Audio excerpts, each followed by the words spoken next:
If you are living here, you have to go sometime, but why to go sick, right? बीमार पड़ के क्यों मरे? That is one important thing. तो उस स्नेक को, डायग्नोस्टिक को बाहर फेंकिए और उसकी जगह ये लैडर पकड़िए. ये सबसे बड़ा लैडर है, सबसे बड़ी सीढ़ी है. ये this ladder is eat the whole food. ये सबसे इंपॉर्टेंट बात. अगर आप ये तीनों दिनों में से आप बोलेंगे मैं सिर्फ एक ही बात आपकी मानना चाहता हूं, तो वो ये सीढ़ी. In this whole 3 days, if you say that I agree only one thing, तो मैं बोलूंगा आप इसको सुनिए जो अब मैं बता रहा हूं. This is the most important all the 3 days. ये लैडर ये बोलता है कोई भी फल और कोई भी वेजिटेबल आप उसी फॉर्म में अगर खाते हैं जिस फॉर्म में नेचर ने उसको बनाया है, तो आपका बॉडी कोलैटरल आर्टरीज प्रोड्यूस करता है. Right? Your body produces collateral arteries. So collateral arteries क्या है? देखिए इसको समझाता हूं मैं थोड़ा.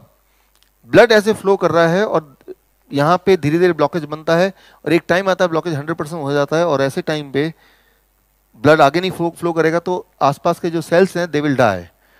तो ऐसी इमरजेंसी के लिए जब आप पैदा हुए थे, गॉड ने हजारों इस तरह के कोलैटरल आर्टरी बनाए थे. जैसे कि जब आप गाड़ी खरीदते हैं तो 4 पहियों के साथ एक स्टेपनी भी होता है. मैन्युफैक्चरर चाहता नहीं कि आपका जर्नी में बीच में रुकावट आए और पंचर जब होता है तो आप स्टेपनी को इस्तेमाल करते हैं, आपकी जर्नी चलती रहती है. ठीक उसी तरह से हजारों की तादाद में स्टेपनी यानी कि कोलैटरल आर्टरीज जब आप पैदा हुए थे आपके बॉडी में, हमारे बॉडी में भगवान ने ये फिट किया हुआ है. अगर आप माइक्रोस्कोप से देखेंगे तो ये अनगिनत छोटे छोटे ब्लड वेसल दिखेंगे जो कि अनयूज्ड है, अनयूज्ड लाइक ए स्टेपनी. लेकिन ये बॉडी इमरजेंसी में यूज करती है. जब कभी ब्लॉकेज होता है तो बॉडी क्या करती है, ये दोनों एंड खोल देती है और ब्लड यहां से फ्लो होता है. और ब्लॉकेज है तब भी आपको हार्ट अटैक नहीं होगा, आपको ब्रेन स्ट्रोक नहीं होगा, आपको पता भी नहीं चलेगा. कई बार आता है पेशेंट का कि 100% ब्लॉकेज है भाई तीनों आर्टरी में, लेकिन पेशेंट जिंदा है, स्टिल पेशेंट इज अलाइव, क्योंकि उसे कोलैटरल खुले हुए हैं. कोलैटरल खुले हैं उसको पता नहीं चल रहा. राइट? 100% ब्लॉकेज है. तो कोलैटरल अगर आपके खुले हैं, कोलैटरल मतलब एक्स्ट्रा आर्टरी, स्टेपनी का नाम है मेडिकल भाषा में कोलैटरल आर्टरीज. अब सवाल आता है कि अगर ये मैकेनिज्म बॉडी में है तो किसी को हार्ट अटैक आता ही क्यों है? हार्ट अटैक इसलिए आता है क्योंकि जब उसका ये 100% ब्लॉक हो जाता है तो उस वक्त उस इंसान की बॉडी ये दोनों एंड खोल नहीं पाती है और ब्लड यहाँ इसका इस्तेमाल नहीं हो पाता, तो उसको हार्ट अटैक आ जाता है. राइट? फॉर एग्जाम्पल आपकी गाड़ी पंचर हो गई, आपको स्टेपनी है, लेकिन स्टेपनी होना काफी है क्या उसको बदलने के लिए? लेकिन क्या होता है, अरे वो टूल तो है ही नहीं, है तो हमें आता ही नहीं, कभी देखा ही नहीं. राइट? तो स्टेपनी होना पहला कंडीशन है, बट उसके साथ साथ वो स्किल होना और वो टूल्स होने जो स्टेपनी को बदलने में सहायता करेंगे वो भी इक्वली इंपॉर्टेंट है. ठीक इसी तरह से भगवान ने आपको स्टेपनी बना के भेज तो दिया, स्टेपनी आपकी बॉडी में डाल के, लेकिन ये स्टेपनी को खोलना, इसको यूज करना, उसके लिए टूल्स चाहिए. और 2 टूल है उसके. पहला टूल, सिर्फ पहला सबसे इंपॉर्टेंट टूल, जब आप फ्रूट्स एंड वेजिटेबल को उसी फॉर्म में खाते हैं जिस फॉर्म में कुदरत ने बना के भेजा है, तो वो जब बॉडी में जाती है तो तब वो नाइट्रिक ऑक्साइड बनाने में हेल्प करती है. नाइट्रिक ऑक्साइड क्या है? बॉडी का टूल इसको खोलने के लिए. ये दोनों एंड तभी खुल सकते हैं जब यहाँ पे बॉडी नाइट्रिक ऑक्साइड बनाएगी तब. और नाइट्रिक ऑक्साइड बनाने के लिए क्या चाहिए आपको? नाइट्रिक ऑक्साइड बनाने का सिर्फ एक ही नियम है, खाने को उसी ढंग से खाओ जैसे नेचर ने प्रोड्यूस किया. That is called Nobel prize winning science. Right? 1998 Nobel prize winning science है. तो ये यूं ही नहीं है, ये नोबेल प्राइज विनिंग साइंस है. तो आप इस पे थोड़ा और ज्यादा राइट इस पे रिसर्च कर सकते हैं, भरोसा कर सकते हैं.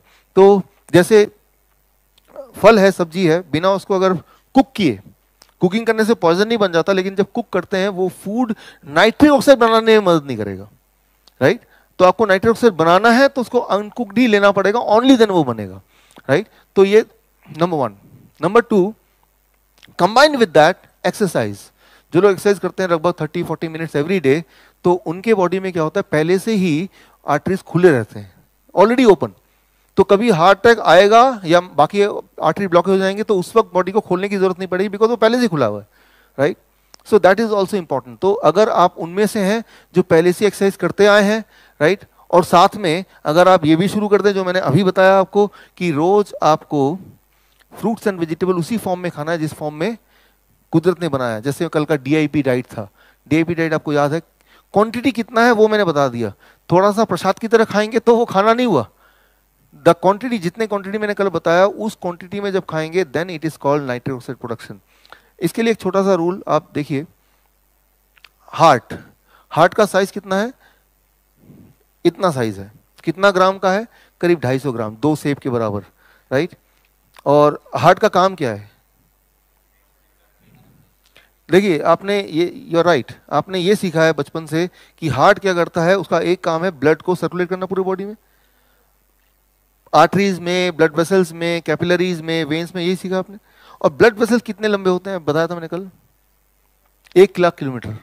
यहाँ इंजीनियर्स हैं कोई, इंजीनियर स्टूडेंट या है, इंजीनियर स्टूडेंट आप बनाए, 1 लाख किलोमीटर तक अगर ब्लड को पंप करना हो, राइट, और कई सारे कैपिलरीज इतने छोटे होते हैं, उनका डायमीटर जो ब्लड के सेल से के डायमीटर से छोटा capillaries, getting the point, right.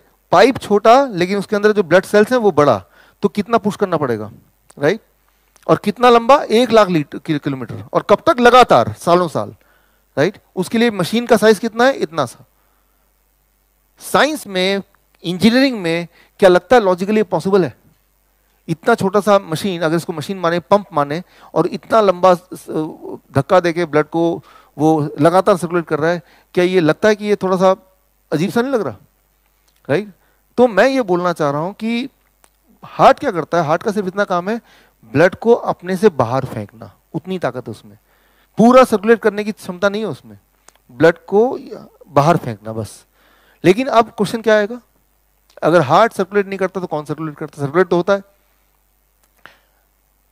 जो ब्लड वेसल है, ब्लड वेसल का इनर लेयर है, that is called endothelium layer, and जो नाइट्रिक ऑक्साइड है वो इनर लेयर प्रोड्यूस करता है। और इनर लेयर जब नाइट्रिक ऑक्साइड प्रोड्यूस करता है, दैट इज द टाइम जब ब्लड को धक्का मिलता है एंड इट सर्कुलेट्स, राइट। तो जो पूरा जो कॉर्नरी, पूरा जो आर्टरीज है हमारे, सारे arteries along with the heart, that is our total heart. Heart is not this one. जो पंपिंग का काम है सारे ब्लड वेसल को मिला के और हार्ट को मिला के तब जाके है, और उस पंपिंग में जो मेजर कंट्रीब्यूशन है दैट इज नाइट्रिक ऑक्साइड। इसका मतलब यह है कि नाइट्रिक ऑक्साइड आपका बॉडी बना रहा है तभी ब्लड पंप हो रहा है, that is the most important molecule, सबसे इंपॉर्टेंट मॉलिक्यूल है आपके जिंदा रखने के लिए नाइट्रिक ऑक्साइड। जो कहाँ प्रोड्यूस होता है वो इतना इंपॉर्टेंट है कि वो हर जगह प्रोड्यूस होता है, ब्लड वेसल के इनर लाइन में, और इनर लाइन तो हर जगह ही है, और उससे वो आगे पुश होता है। लेकिन नाइट्रिक ऑक्साइड प्रोड्यूस करने के लिए बॉडी को जो चीज चाहिए वो है रॉ फ्रूट्स एंड वेजिटेबल। आप देखेंगे मेरे पास जब पेशेंट आते हैं, मैं एक ही काम बोलता हूँ, डायबिटीज एजुकेटर को मैंने बोला है कि आप बोलो कि भाई पहले लिखो क्या आप खाते हो। कई बार पेशेंट आते हैं मेरे पास कि डॉक्टर साहब मैं तो बिल्कुल घर का खाना खाता हूँ, मुझे कैंसर कैसे हो गया, मैंने कभी सिगरेट नहीं छुआ, कभी शराब नहीं छुआ, चाय तक नहीं पीता, पिज़्ज़ा वगैरह तो छोड़ ही दीजिए, घर का खाना खाता हूँ। मैंने कहा लिखिए जो भी आप खाते हैं। तो जब मैं पढ़ता हूँ क्या लिखा है, सुबह रोटी सब्जी, दोपहर को रोटी सब्जी, रात को रोटी सब्जी, और ऐसा सभी के साथ, या फिर ब्रेड टोस्ट, बिस्किट चाय, यही ना। अब बताइए यहाँ पे नाइट्रिक ऑक्साइड प्रोडक्शन का कहाँ पे स्कोप है, कहाँ पे है, कहीं नहीं है। अगर आप बोलेंगे रॉ वेजिटेबल फ्रूट तो बोलेंगे हाँ शायद उस दिन मैंने खाया था, राइट।